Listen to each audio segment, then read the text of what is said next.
যা গরম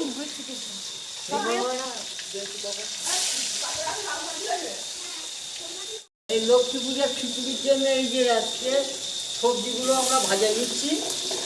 5 রকম ভাজা দেখাও। 5 রকম ভাজা হয়ে গেল। ওটা তখন ক্যামেরাম্যান হচ্ছে কোথায় চলে গেছিল, খুঁজে পাচ্ছিলাম না, কে বলবে।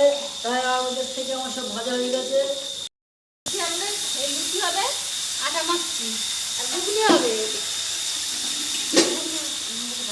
আমার খুঁটিটা হয়ে গেছে ছোট। ডাল ভাজছি কড়া কড়া করে।